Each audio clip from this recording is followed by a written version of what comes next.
የአውስትሪያ የውጭ ጉዳይ ሚኒስትር ከክቡር የፌዴሪ ፕሬዝዳንት ታዬ አጽቀሥላሴ ጋር የነበራቸው ውይይት በሁለትዮሽና ባለብዙ ወገን የጋራ ፍላጎቶች እና ጥቅሞች ላይ የሚያተኩሩ ነበሩ።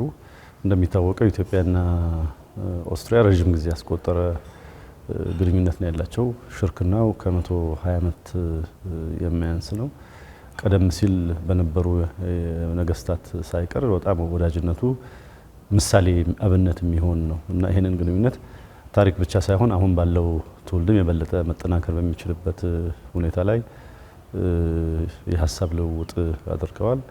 በኢፌዴሪ ፕሬዝዳንት ክቡር ታዬ አጽቀሥላሴ በኩል ግንኙነቱ መልካም እንደሆነ የበለጠ መጠናከር እንዳለበት በተለያዩ ልማት መስኮችም እንደዚሁ ትብብሩ ሊጎለበት እንደሚገባ አንስተዋል። ባለብዙ ወገን መድረኮች ላይ የተባበሩት መንግስታት ድርጅትን ጨምሮ በተለያዩ መድረኮች ላይ ትብብሩ የበለጠ እንዲጎለበት እንደዚሁ ጠይቀዋቸዋል።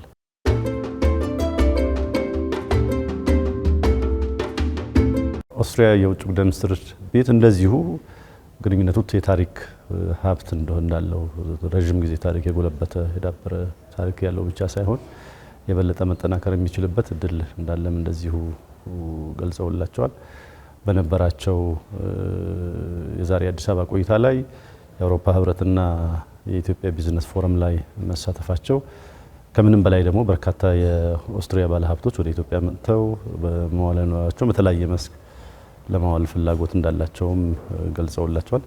በአጠቃላይ በክብርት የውጭ ጉዳይ ሚኒስትር ከፕሬዝዳንቱ ጋር የነበራቸው ውይይት በጣም ውጤታማ የሚባል የሁለቱ ሀገሮችን ግንኙነት ወደ ላቀ ደረጃ ሊያደርስ የሚችል ነው ብሎ ማለት ይቻላል።